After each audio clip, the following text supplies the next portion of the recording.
Okay, we'll call the meeting to order. This is the Kane County Transportation Committee meeting for Tuesday, November 16th, 2021. Please call the roll. Iqbal. Berman. Berman here. Kenyon. Yes, here. Caius. Caius present. Opie. Opie's present. Thank you. Wojnicki. Present. Martin. Present. Pirog. Shipro. Here. Braz. Braz here. We have a quorum. Thank you. Public comment. Is there anybody online or in person who would like to address the committee?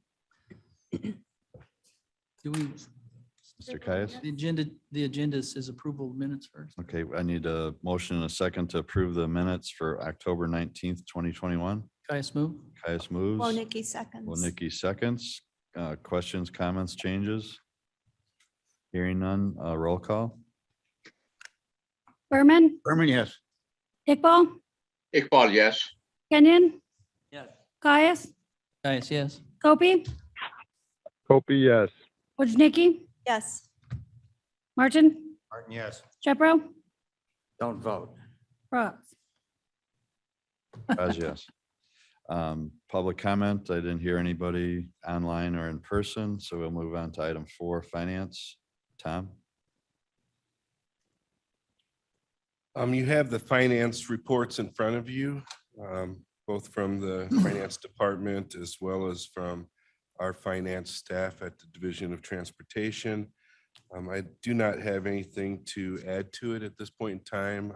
I know that some of the budget elements are still in discussion, and as well as we are in the process too of starting to develop our draft 5-year financial plan.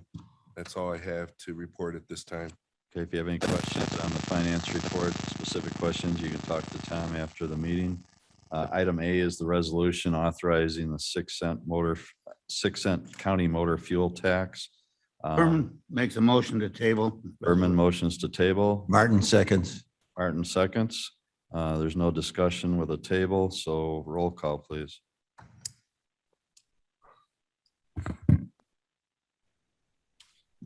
Berman.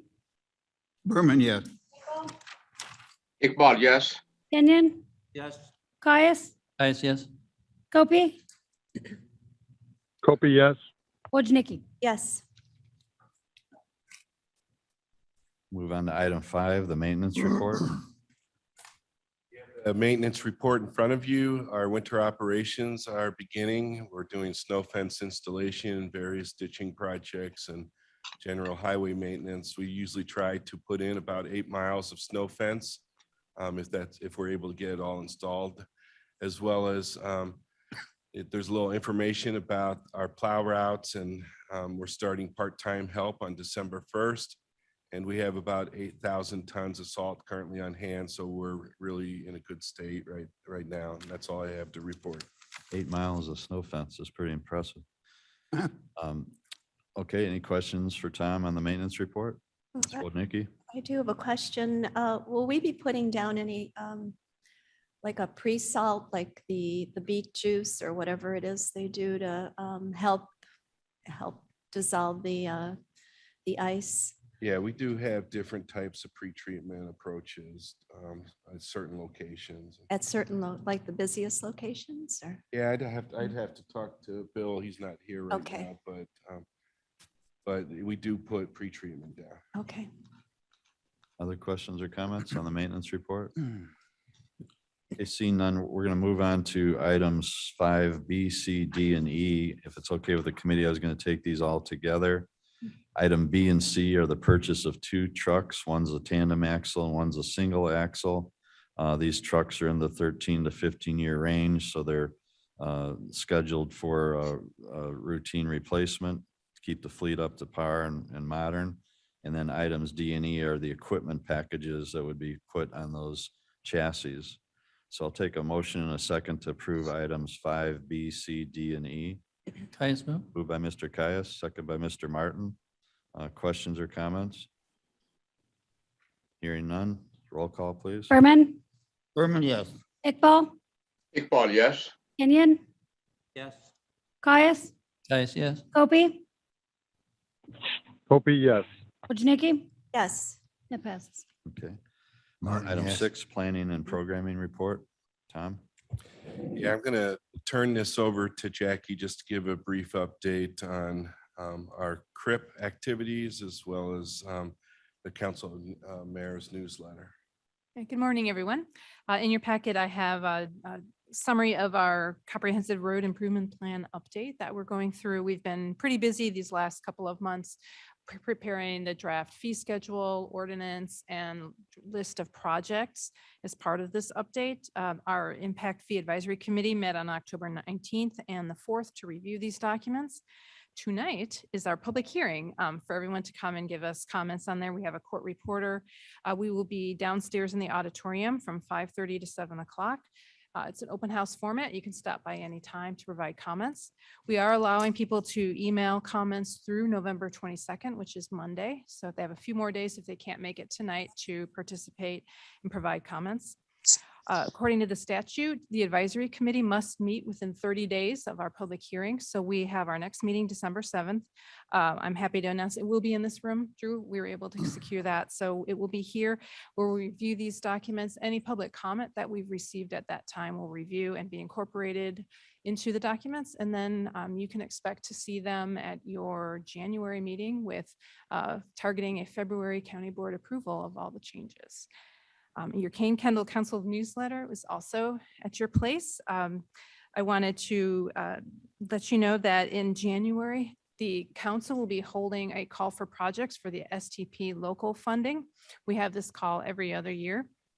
Some exciting news, we did receive some extra funding as part of the CRISA Act, and we were able to distribute that to several projects for fiscal year 2022. In the memo, it says that we will be looking for funding to fill out years 2026 and 2027 in our program. However, with some additional funds that are identified in the new infrastructure bill that's waiting to be signed, we may be able to fund some other projects through the earlier years. So we'll keep you posted once we have a little more information of how much more money we have in our other years. So that's exciting that we have even more money to distribute to our communities. And that's my report for today. Okay, thanks very much. Yeah, the impact fee update's a tremendous amount of work, and we have a group, the committee is made up of some board members as well as volunteers, board members from the, or committee members from the development area and labor and so forth. So appreciate everybody's hard work on that. And it's kind of see the light at the end of the tunnel on that coming up. Any questions for Jackie on either of those issues? I do have a question. This is Kopi. Mr. Copey, go ahead. Yes, could you give me an example of some of the topics that may be current, Jackie? Some of the topics from the newsletter, or I'm sorry, don't. Can you be more specific, Tom? The topics that you'll be discussing at the meeting this evening. At tonight's public hearing, we have, so we have the changes to the ordinance that we're proposing. We discussed them at our last Impact Fee Advisory Committee, where we are looking to include the simplified individual assessment, which is where a developer may choose a different land use code to use as their, as part of, instead of using what was on the fee schedule, we can look at any of the 179 land use codes that are available and potentially lower those fees. That was one of the items that have changed. We also changed the discount section in the ordinance, made a few changes here and there. And we also added a skilled manufacturing jobs creation discount to that. So those are two of the major changes. Some of the other items were just some procedural things and wording and how we presented the information in the ordinance. The fee schedule is updated from our current fee schedule based on the modeling that we did with our land use assumptions and the consultant put together for us. So that's up for discussion tonight. That was at our last Impact Fee Advisory Committee meeting. And then also the draft list of projects that we have identified as having deficiencies in the year 2030. So what projects can we fund in the next 10 years and how where they're located. We have the current projects that are in our current CRIP and then ones that we're going to add. So those are the 3 different items that we're looking at tonight and the kind of the differences from what's current and hoping to get some feedback on that. Does that help? Sounds interesting. Thank you very much. You're welcome. Well, I was curious, is it possible that we can zoom into that meeting, or do I need to be present if I wanted to? Unfortunately, we did not set it up that way. I'd be happy to send you the materials directly so you can take a look at them. Feel free to reach out to me directly. We can talk about it if you can't make it tonight. We will have. That'd be staff great if there. you could. It'd be great if you could send it to my email. That'd be wonderful. Thank you. I'll try Absolutely. to get there this evening. Yeah, I'll do that after this meeting.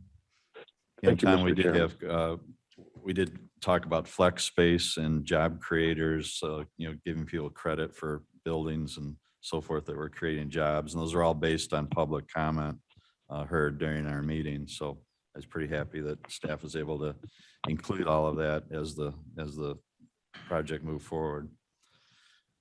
Any other questions or comments for Jackie?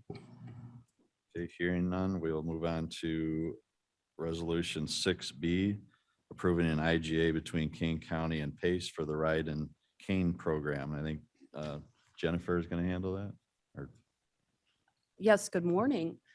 We are feverishly working on setting up the Ride and Cane program. We are going to become the program administrator and grantee.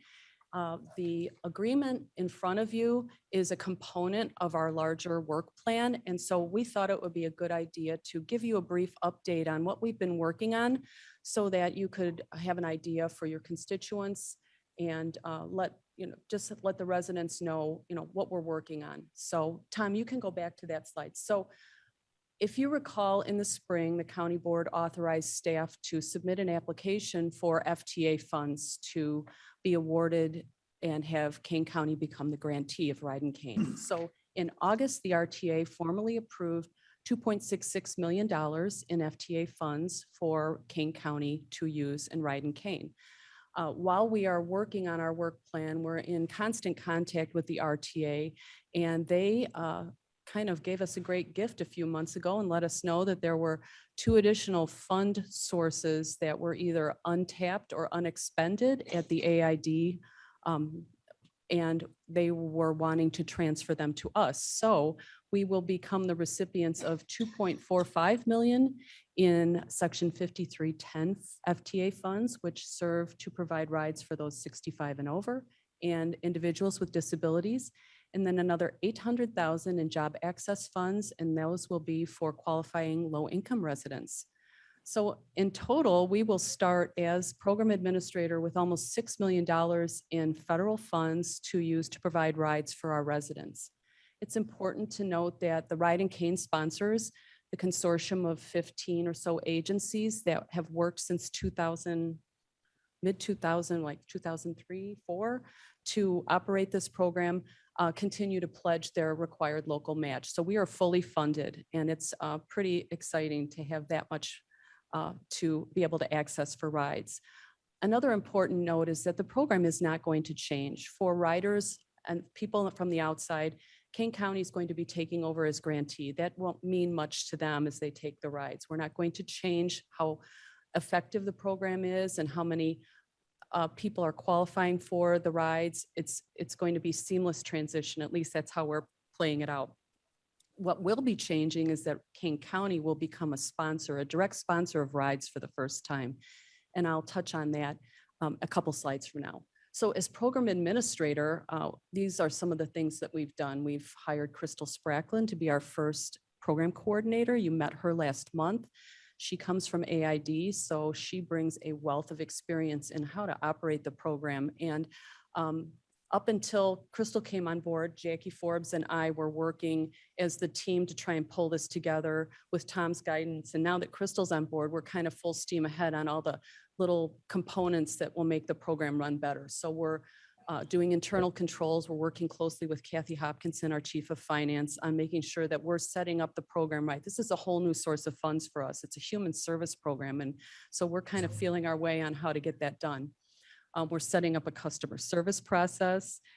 help desk phone line, a new, more ADA compliant website, and we're going to have a service center at KDOT. So that will be an interesting new component. So a reminder that this transition involves us working constantly with RTA, PACE, our AID, and our sponsors. So the agreement that you're going to be voting on is one of several different contracts and agreements we'll be bringing you to allow us to become the grantee of the funds and operate the program. So that's kind of how we set the table for this. Last slide, Tom. So as sponsor, we're going to be providing directly sponsoring rides for a certain section of residents for the first time. Up until now, Kane County has provided appropriated money annually to go towards Ride in Kane, and that works in subsidizing every ride that's taken. We didn't directly sponsor riders. This, for the first time, we will be directly sponsoring work trips only for qualifying low-income residents throughout the county. So that's a gap in service that we identified. So we're not doing anything to kind of work within any sponsors identified service provision. We're identifying a whole new gap in service.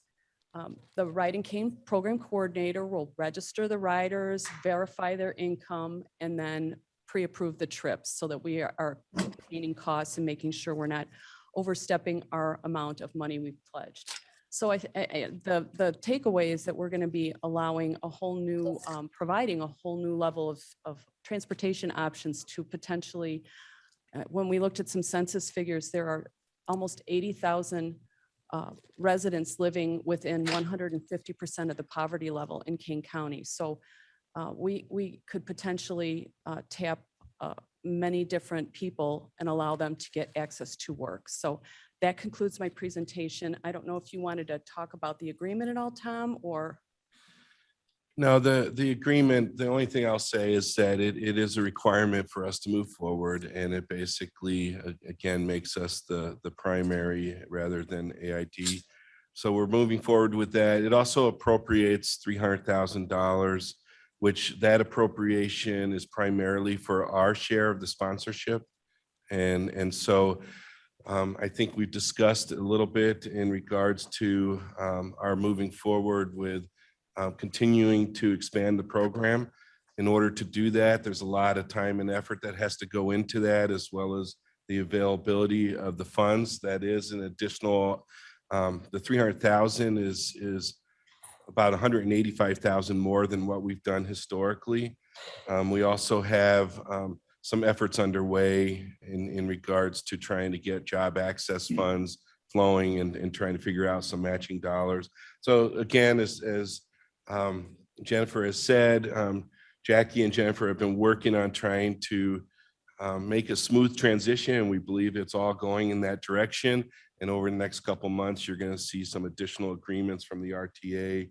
I think probably next month that we're going to have to pass. And so that's just kind of a brief update where this is our first step in all of this. And I think it's a great thing. You know, this is handled by Association for Individual Development for many years. We appreciate them doing that, but I like bringing it back to transportation directly. And of course, we're very fortunate in getting this funding. So it's Question, Mr. Chairman. nice to start out fully funded, and you know, appreciate everybody's work on it. Mr. Shepro? Tom, how, if at all, does what this is going to do affect what some of the townships have been doing?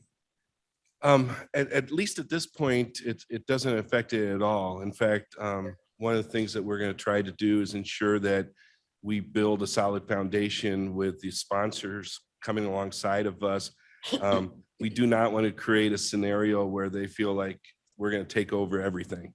We can't as a county. We don't have the fiscal ability to do that. And so we really want to develop a program where we're all partners in this. So what we want to do is continue to bring the townships into the program, the ones that don't belong.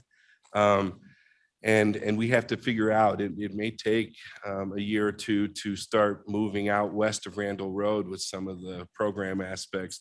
We do have funding currently to deal with the job access. And so we're working on that, as well as trying to find some matching funds. to utilize those federal funds countywide. And so there might be some assistance that we give to some of the current sponsors in regards to job access, but that's going to be done very carefully because we want to be partners. Thank you. That's good to hear, because it's a great program, as Mr. Fraz said, but it hasn't been available for everybody, obviously. Mr. Martin? I assume that we'll get some periodic reports too, so I can see how it progresses and. how it Yeah, we goes. will make sure that that occurs. We'll try to do one or two course. reports during the year. And Okay, great. Ms. Wodnicki? Thank you. This is a wonderful program. I became very familiar with it at Campton Township. And it really gave seniors that no longer can drive an opportunity to get to their medical appointments and dental appointments. So thank you. This is a great program. Mr. Caius first, then Madam Chair. Okay, but the part that Kane's going to be taking over will be mostly employment. well, we're taking over everything. I'm sorry. No. Or- Yeah, we're taking over the entire Perfect. program as far as the administration of it being the primary contractual agency with PACE and with the RTA. But we are also going to be working with our current partners. And as Jennifer mentioned, we have about 15 other partners, townships, municipalities, and we're going to be working with them to figure out ways to enhance the program. But at the same time, continue to keep that solid financial base. I don't know if anybody wanted to add anything more to what I just said. Well, I think that we worked really hard to identify a gap or an unsupported population that wasn't covered by Ride Cane currently. And that's why we kind of developed this work trips only. And so we're, like Tom said, we're not going to try and take any rides or any riders from our existing sponsors, but find a way to augment the program. And that's why we're kind of tiptoeing into sponsorship. We're doing a very slow rollout. We're trying to be very considerate. We don't get, out over our skis on this when we feel, when we take over. And the biggest expansion will be into the employment working. Initially, and that's only because there's currently some funds available for the next couple of years. After those funds go away, we might have to step back. This is a good time with the ARP aspects moving forward with those funds being available currently. But it may be in the future that we have to step back because as you can tell, I mean, an annual program is millions of dollars. We currently and historically, we have been putting in about 125,000 a year. We bumped that up to 300,000. Our partners in this are going to continue to have a majority of the funding aspect. And so we really want to do things incrementally so that we can be fiscally responsible and really see what the needs are and how to best utilize the funds we have available currently. We're going to continue to look at, I mean, when we were able to get the RTA sales tax, when we were lobbying down in Springfield, one of the primary things that we were putting forward with the RTA sales tax was the ability to continue to enhance the Ride Cane program. So we do, it is one of the commitments that we made historically that we would continue to look at how to enhance it. And that's part of the use of the RTA sales tax. So we just want to do it carefully. Sure. This is very exciting.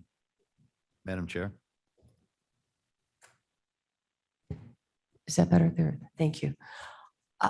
I'm just operationally, how this is going to work.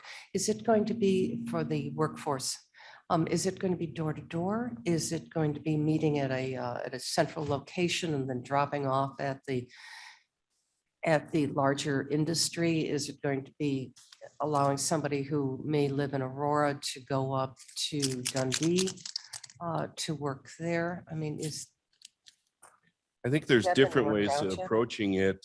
We've actually had some requests in discussions with the sheriff's office as well as with the state's attorney's office. We've had some unique requests that we're going to explore if anybody wants to add to that. Yeah, the way the program runs right now, it is what we call curb to curb. So they come to your your home, your dwelling, wherever that is, and takes you to your job site. They don't say door to door because they will not assist people to get to the door. So that will remain the same, and they can go anywhere in Kane County right now. There are some sponsors that allow people to go outside of the county. Those rides get very expensive very quickly. So we will probably limit them to within Kane County as a sponsor right now, and focus on those jobs.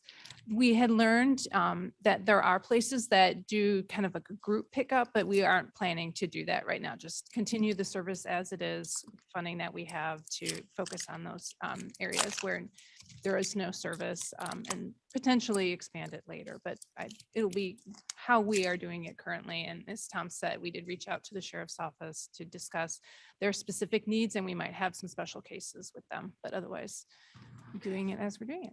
Okay, thank you, thank you.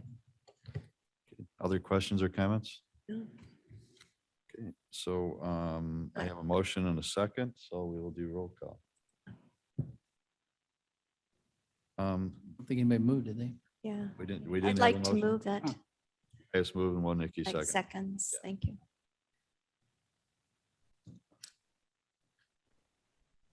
Berman, Yes. Iqbal, Iqbal, yes. Kenyon, Yes. Caius, Yes. Gopi, Copy, yes. Wojnicki, Yes.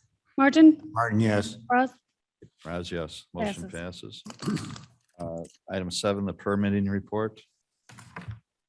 It's not much that I'm going to report on. I do want to make sure that I encourage you to take a look at it. There's often development activities that are occurring on the county highway system, and we always want to make sure that you're aware of those activities. There's a list of some of the development activities.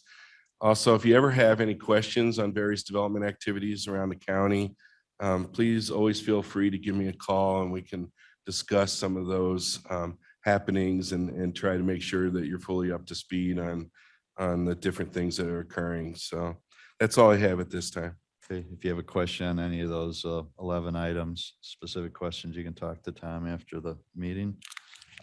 We'll move on to item B, an ordinance amending the wireless communication facility agreement regarding wireless telecommunication on county rights of way. Tom? Yeah, this is amending that current agreement. We, right now, under the law, some of our wireless communication are able to utilize county poles.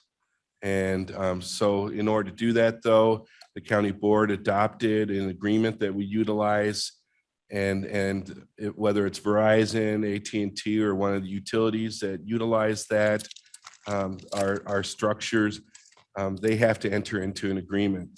There have been some concerns with a couple areas within that agreement that Pat Jager, our state's attorney representative, he has worked with the mobile phone companies, and we're able to come to an understanding on some changes to the language that they wanted.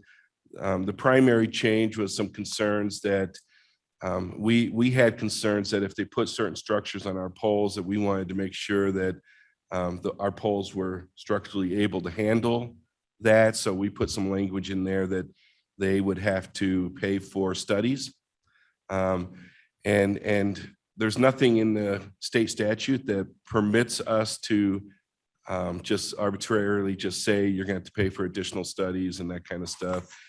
We've removed that from the agreement. At the same time, at the staff level, before we enter into an agreement, we will make sure that the structure that they want to put the pole on adequately handles the facility they want. So some minor tweaks and changes that Pat has worked out, and staff is recommending approval. Okay, so this stems, if you remember, going back a couple of years now, I think, with the 5G communications becoming more popular and things like self-driving cars coming up. There was a state law that was passed about that telecommunication companies could use existing infrastructure to put their facilities on, and it kind of looked like it was going to become a free-for-all as far as people just bolting whatever they wanted to whatever they wanted to. So this ordinance was written by us to help control that. It's kind of a new thing, so we've been refining it every year since then. So that's what this is about. Questions or comments? Motion to approve. Okay, Berman moves. Winicky seconds. Roll call. Berman, Berman, yes. Iqbal, Iqbal, yes. Kenyon, Yes. Caius, Guys, yes. Kobe. Wojnicki, Copy, Yes. yes. Copy, yes. Martin, Martin, yes. Bros. Raj, yes. passes. Ordinance passes. Item 8, traffic operations report. You have the report in front of you. If you have any questions, I'm not going to highlight anything. Okay, if there's no questions for Tom, we'll move on to project implementation. Steve, are you online? I am. Can you hear me clearly? Yep, we can hear you clearly. Wonderful. Thank you, Chairman. The IMP report is in front of you. Staff is working with our consultants and our contractors really to wrap up our projects for this construction season, get things buttoned up before the snow flies. One thing I do want to mention in regards to our design projects, tomorrow night, staff is hosting a virtual public meeting for our Randall Road at US 20 Planning and Environmental Linkage Project. That's the PEL, sort of the new term for a feasibility study of what that interchange might look like in the future. That public meeting is tomorrow night from 6 to 7:30. It is a virtual public meeting. The credentials to the virtual public meeting can be found on our website, and the link is included there at the top of the IMP report. That's all I have for you before we move on to photos. Okay, no questions, go ahead. All right, the first job is our right turn lane that we added to Silver Glen Road, westbound to northbound right turn lane. That's now open to the public. We've got our bridge rehab project showing a pier here where we're doing some cleanup and repair on the bridge piers. That project's still continuing, but wrapping up. We've reconstructed the intersection of Kirk Road at Dunham Road. That's showing the mast arms going up and such, and that's open to the public now too. And we've got our latest Highway Safety Improvement Program, or HSIP, doing work at Fabian and 31 and along Orchard Road also. And we added new traffic signals to the Nelson Lake at Main Street Road intersection too. That's all the photos. Okay, yeah, I got to compliment everybody on Nelson Lake in Maine. That light seemed to go up in record time. Wonderful. Questions on any of the projects? Mr. Shepro? Comment really, as someone who utilizes the Dunham Kirk improvement many times a day, it's just been such a wonderful upgrade and executed smoothly and already working well to my anecdotal observation. Thank you for bringing that to that much needed intersection. We're trying to get you and Mr. Kenyon to meetings easier. Mr. Martin? Thank you. It's usually the problem. Mr. Martin? I just have a question, which I suppose I could have called somebody and ask outside of the meeting, but I've noticed at the intersection of Wenmouth and Fabian Parkway, that backs up quite consistently. Do we have something in the, some planning in the process of looking at that intersection, or what? We currently do not, that I'm aware of. It is something that we have some in a recent zoning. We've had some money set aside. Maybe what we can do is evaluate that for the next 5-year financial plan. Yeah, I've just noticed quite consistently that busy times in the day, because it's almost blind coming from the west, because they're coming up the hill there. That the traffic backs up on Wenmouth in particular, and then there's no, I don't think there's a turn lane for Wenmouth, and it's really become a more popular road over the last 5 or 10 years. Yeah, we'll look at taking a look at the signal warrants and just seeing if that's something. I know historically, one of the reasons that we haven't touched is because it did not meet warrants, but Okay, we'll look at that in the 5-year financial plan, Jackie, if we can note that. thanks. Mr. Shepro?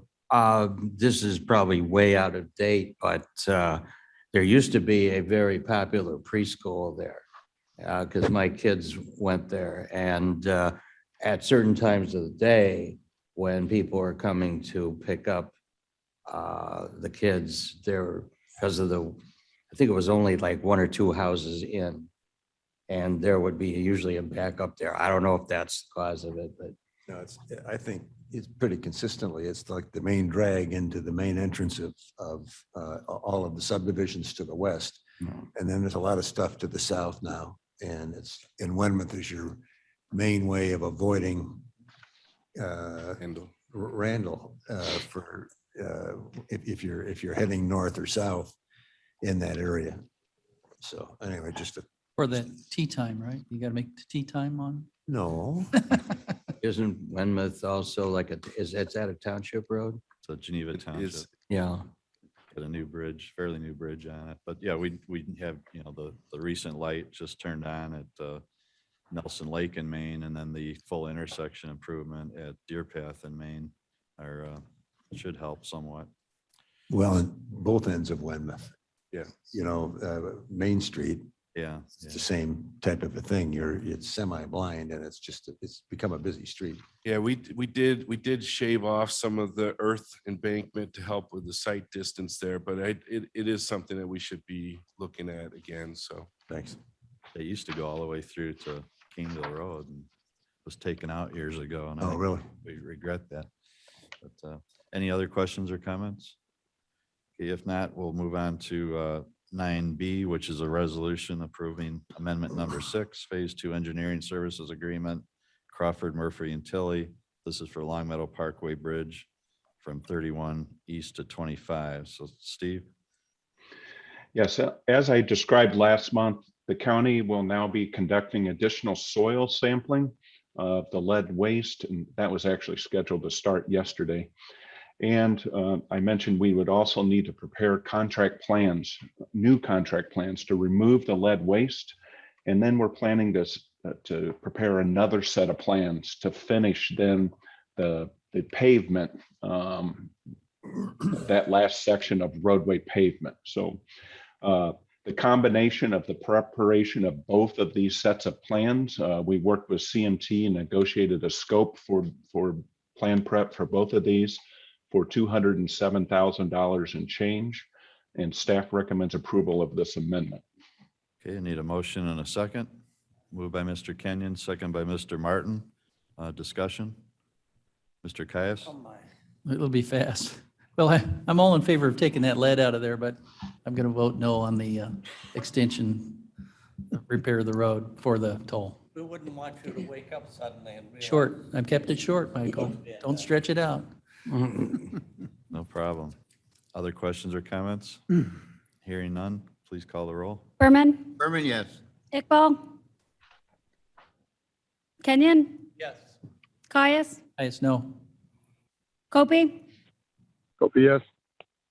Wojnicki, Yes. Martin, Martin, yes. Bras, Raj, yes. passes. Resolution passes. We move on to item 9C, resolution approving a second amended restated operations agreement with Easy Pass Interagency Group. Need a motion and a second. I would move. Mr. Kenyon and I'll Ms. second. Wodnicki, seconds.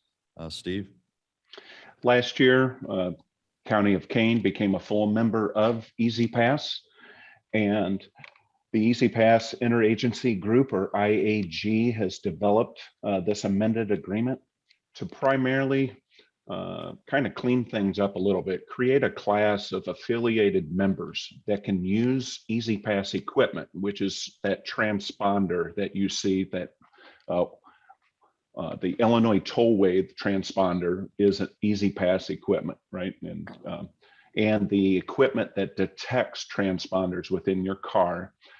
So this amended agreement would allow members become part of the Easy Pass group, not full members, but affiliated members, to use Easy Pass equipment to do things other than toll collection services. One example I put in the executive summary was, operating a parking garage. So you drive in, there's detectors that detect your Easy Pass transponder, and then fees can be collected then electronically instead of you pulling out your wallet, putting in a credit card, those sorts of things. So there's some efficiencies there. But this amended agreement captures the use of affiliated members doing this, and it has them pay fees for the use of Easy Pass equipment. So in the past, you had some of these sort of rogue folks out there doing things that weren't permitted, and they weren't paying fees, and there was no oversight by the Easy Pass IEG. So this allows that to occur. The amended agreement also cleans up a few other things that are described in more detail in the executive summary, but the main gist is to bring them into the fold, make them pay fees, and have oversight of this alternative use of the Easy Pass equipment. Okay, so we joined Easy Pass for Long Meadow Parkway, but this actually is not connected directly to Long Meadow. It's so that we might have options in the future, correct?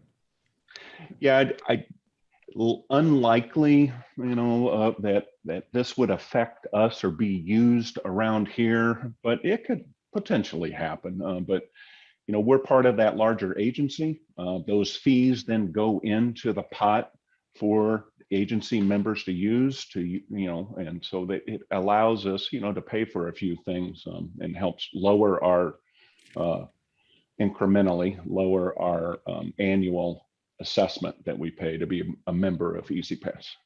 Okay, any questions for Mr. Kais? Do we have a motion or? We have a motion and a second, I believe. Sorry. Yes. It's moving right along.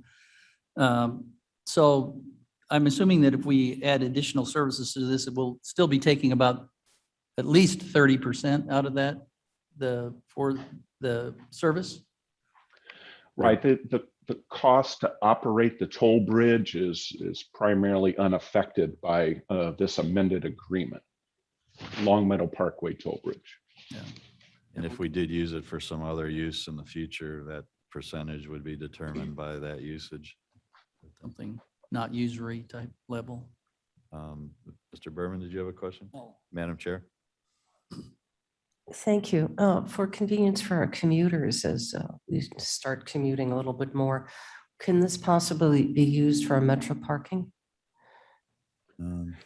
So this, we don't anticipate that King County would be using this alternative purpose. It would be other vendors, other firms that it's their business plan then to operate a parking garage and to utilize Easy Pass equipment, potentially then to get their fees for parking. So it's not something that Kane County or KDOT or the County of Kane would be using.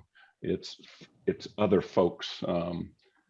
Another example is at a gas station. So during COVID, there was out on the East Coast, there's some agency that comes into a gas station and said they're running a pilot program where they set up Easy Pass detectors above the gas station. And this happened actually right sort of during the beginning of COVID. So you would have touch-free, you wouldn't have to put in your credit card. And so you drive into the parking lot, you've already signed up for the program. The equipment detects your vehicle pulling in, you pay for the gas, it knows what pump you're at, and it charges your account. And so these are folks that, this isn't something that Kane County would use. This is what other people would use. So I would not anticipate, so would a Metra parking garage, Metra would have to get into an agreement, or Metra would have to operate that type to be considered an affiliated member and one to join Easy Pass. So. Thank you. I think it would just be highly convenient for all, instead of having to look for your $1.50 or whatever the charge is, just to be able to pull in and be able to do it. So maybe that'll be something we can look forward to in the future. Okay, other questions or comments? I have a motion and a second, so roll call, please. Berman, Berman, yes. Iqbal, Kenyon, Yes. Caius, No, Kobe, Copy, yes. Wojnicki, Yes. Martin, Yes. Franz, Raz, yes. passes. Motion passes, resolution passes. Item 9D, resolution approving Phase 3 construction engineering services with Civil Tech. This is for the Orchard Road at Route 30 improvements project. Need a motion and a second. Mr. Caius Caius moves, Mr. Berman seconds. Steve? Yeah, we're excited about this project. It's sort of been a few extra hurdles that our staff has had to jump over to bring this job to letting, but we're along with Mr. Yeager with our right-of-way acquisition, but we're proud to say we are targeting IDOT's January 2022 letting for this intersection reconstruction project. This project primarily purpose is to add dual southbound lefts on Orchard Road at the US 30 intersection. It'll also add a southbound right and mimic the same on the south leg in Kendall County. In the PM peak hour, there's quite a backup queuing traffic, southbound traffic at the intersection, primarily due to a single left turn lane. So this will help alleviate that concern. So we went through QBS and selected a negotiated construction engineering agreement with Civil Tech for just under $280,000 to assist our staff with the construction engineering oversight for this project next year. And it also improves the crosswalks, which I've gotten several calls over the years. The development down there trends to be residential to the north on the King County side and retail on the south on the Kendall County side. So a lot of people do cross that busy intersection on foot. So this will help improve that also. Questions or comments? Roll call, please. Berman, Berman, yes. Iqbal, Kenyon, Yes. Caius, Caius, yes. Kobe, Copy, yes. Wojnicki, Yes. Martin, Martin, yes. Franz, Raz, yes. Passes. Resolution passes. Mr. Chairman, Mr. Shepro? I would ask unanimous consent to place the reports on file. Okay, do we have unanimous consent from the Yes. committee? Yes. Unanimous consent is granted. Well, the reports will be placed on file. Item 11, we do have need for executive session to discuss land acquisition, one item.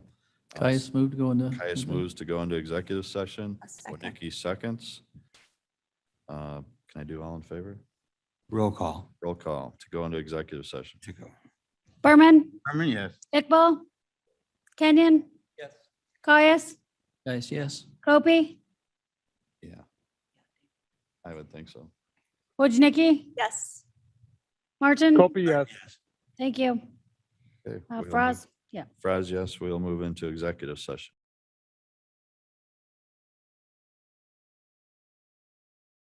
That we're Copy, no back in business. open session. Sorry.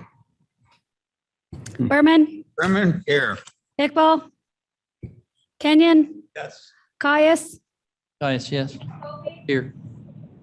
Copy, yes. Here, Woj- yes. Wojnicki, Present. Martin, Present. Shepro, Jepro present. Franz.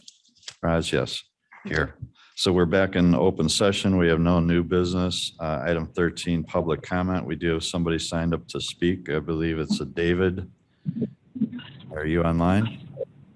Copy, new business possibly? Yeah, I'm here. Well, let's, okay, David, if you could stand by, Kopi, new business, go ahead. I'll make it brief.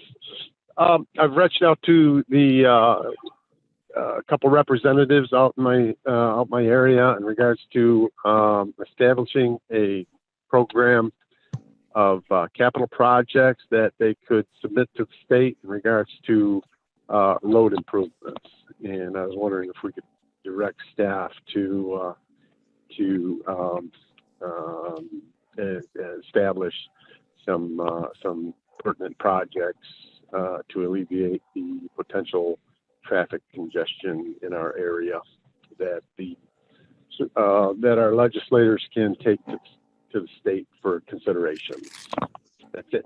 Thank you. Okay. Tom, I'll ask you to talk directly to Tom Rickert to talk about those specific projects so that he can act appropriately on your request. Thank you very much, sir. Okay, new business is over. Public comment. David, we'll be back. We are back to you. If you want to go ahead. Hi, so I guess I don't really know where we're planning to start here. We're a little confused on the reasoning behind the easement that they're requesting for our property. Okay, could you state please start by stating your name and address. I believe this has to do with the zoning request we have coming up at the next meeting regarding the airstrip approval. Yeah, so this is Dave Giordano. I live at 40W778 Norris Road, Sugar Grove. And so the reason why we're here is we're trying to figure out, it looks like on the agenda previously it was KDOT requesting this easement. And now it seems to be switched over to BlackBerry, unless I'm wrong. That's requesting the easement, and we still don't really have an explanation as to why that's a requirement, as it doesn't really pertain to the airstrip itself. Yeah, well, anytime a property changes zoning, KDOT and the appropriate road agencies request that, because in the future, when a road is to be widened, then it's all taken care of and approved, and we don't have to go back to the homeowners and renegotiate. But I'll let Tom comment on that. We're still we're still waiting for the statute, though, that basically, you know, grants the authority for that, though, because otherwise it's like it's kind of unrelated. We're not necessarily changing our zoning either. We're just adding a special use on top of it. So it's, I guess that's the confusion. Yeah, primarily during the course of a special use, the county has the prerogative to have certain types of conditions attached to the special use. It is in the county code that we evaluate certain aspects in regards to the need for right-of-way. A lot of times that deals with drainage needs. It deals with safety aspects for the access location, ensuring site distance locations. With a special use, it's almost always attached with a special use as a condition at the recommendation of staff, and then the county board can establish whether they want to continue forward with that condition.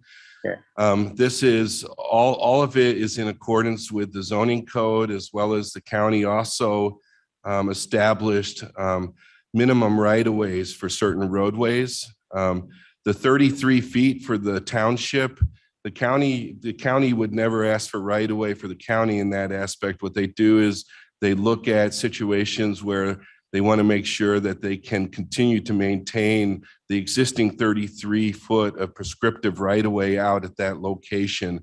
So this is already a prescriptive right-of-way at this location. What it does is it affords the ability to work within that existing prescriptive right-of-way for the township, whether it is to maintain vegetation or ditches on the side of the road and such.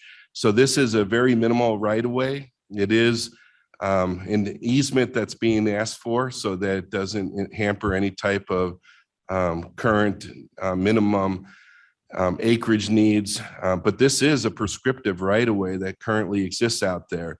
In fact, the county and the state of Illinois with prescriptive right-of-way, they would never acquire this right-of-way in an aspect where they pay for it.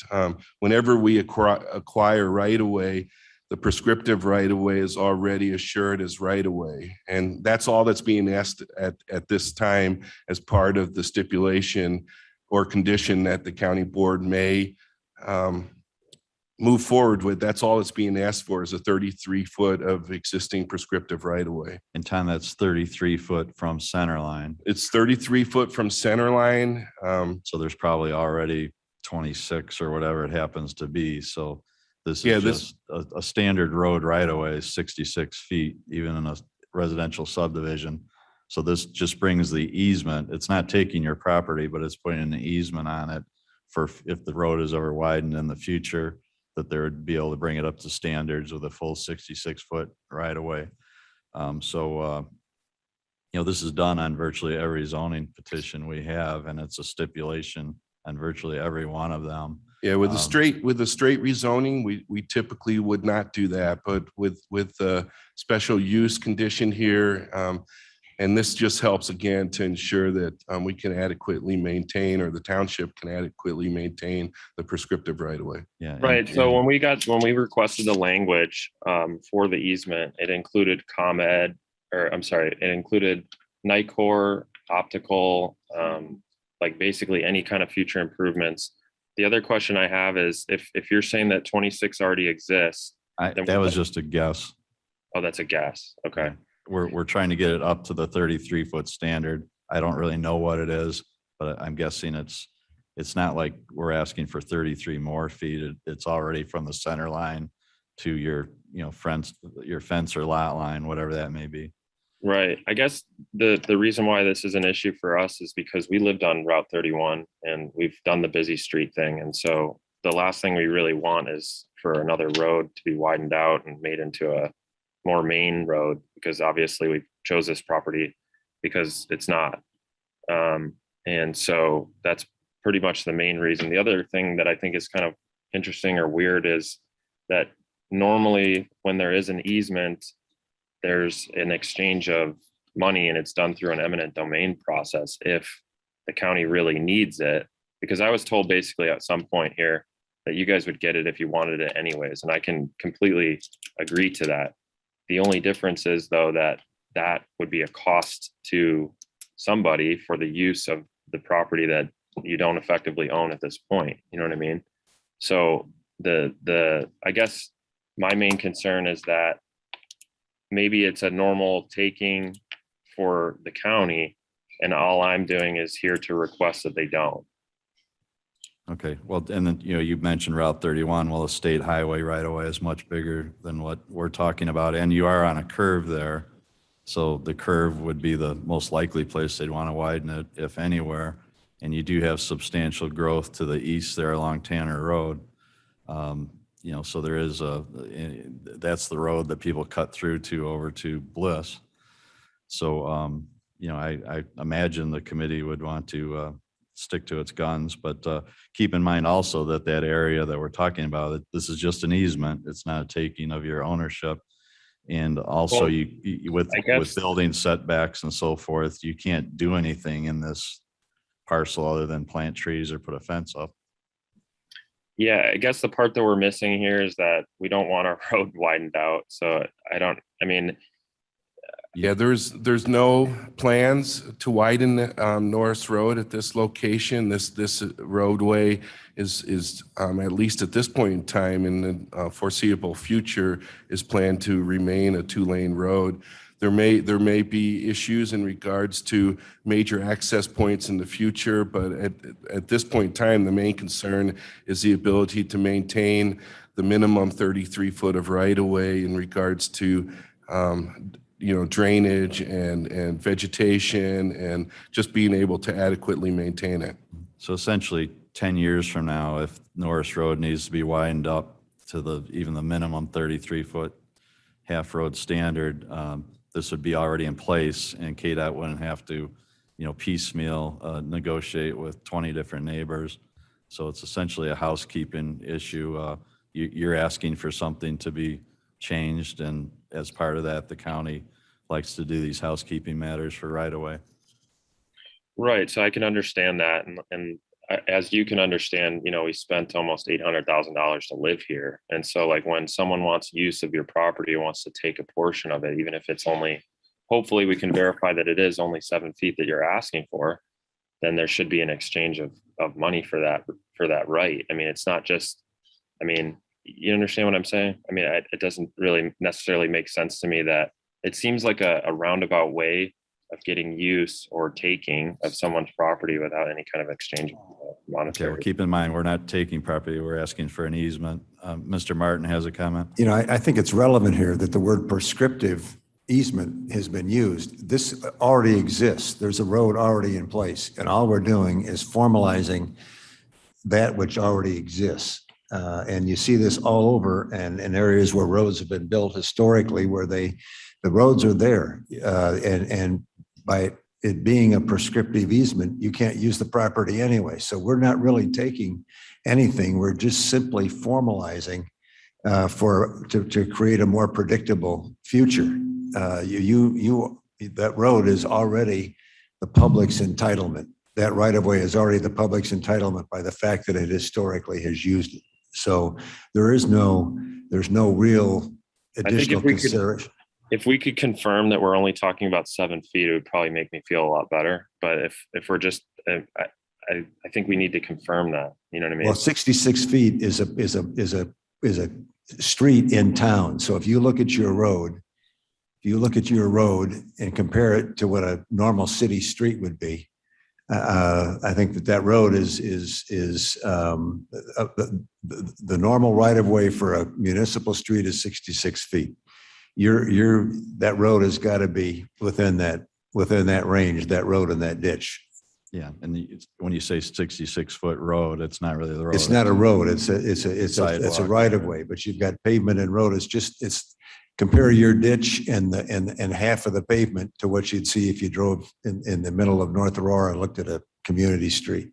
So I would recommend if you look at your Plata survey, you should be able to scale measure from the center line of the road to your lot pin.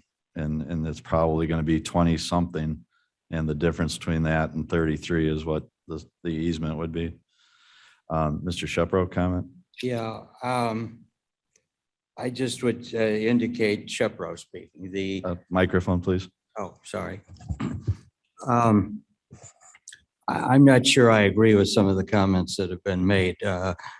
As I understand it, a prescriptive easement creates a right in the existing roadway. It doesn't add additional right of way. And for example, my house is on a road that is a prescriptive easement. I own to the center of that road. If somebody wants to come along and put in a utility line or a pipeline or anything like that, they've got to ask my permission and they got to pay me for it if they want it, or they've got to exercise eminent domain. As I understand it, prescriptive means that you only get the use to which it is already devoted.